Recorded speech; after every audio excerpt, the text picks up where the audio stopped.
என்ன தெரியுமா? தோல்வியை கண்டு துவளக்கூடாது. கஷ்டத்தை கண்டு நம்ம பயப்படவே கூடாது. என்ன கஷ்டமா வரட்டும், பார்த்துடலாம். ஒரு கை பார்த்துருவோம் அதை நம்ம. அதாவது எனக்கு பாக்ஸிங்ல ஒரு பழமொழி சொல்லுவாங்க. அது எனக்கு ரொம்பவே பிடிக்கும். அந்த பாக்ஸிங்ல சொல்லப்படுற பழமொழி நம்ம வாழ்க்கைக்கு ரொம்ப ரொம்ப பொருந்தும். அதுவும் பெண்களோட வாழ்க்கைக்கு ரொம்பவே பொருந்தும். அது என்ன தெரியுமா?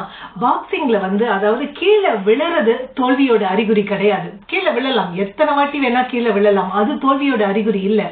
ஆனா திரும்பவும் எழுந்துக்காம இருந்தோம்னு வச்சுக்கோங்களேன், அதுதான் தோல்வி. அதுதான் நிஜமான தோல்வி. வாழ்க்கையிலையும் அதேதான்.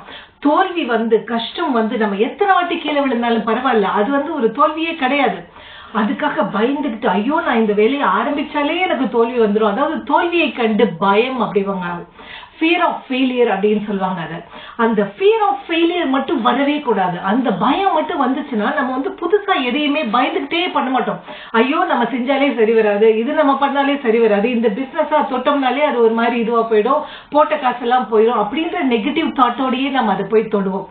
சோ அந்த மாதிரி பண்ணாம தோல்வியை கண்டு பயப்படாதீங்க. எத்தனை வந்தாலும் சரி, நம்ம வாழ்க்கைன்னு ஒண்ணு இருக்குல்ல, நம்ம மனசு இருக்குல்ல, நம்மளுடைய அந்த ஸ்ட்ரென்த் இருக்கு பாத்தீங்களா, மனசுல தைரியம் இருந்தது அப்படின்னா எத்தனை ஃபெயிலியர்ஸ் லைஃப்ல வந்தாலும் சரி திரும்பவும் நம்மளால அதை சாதிச்சு எழுந்து நிக்க முடியும்.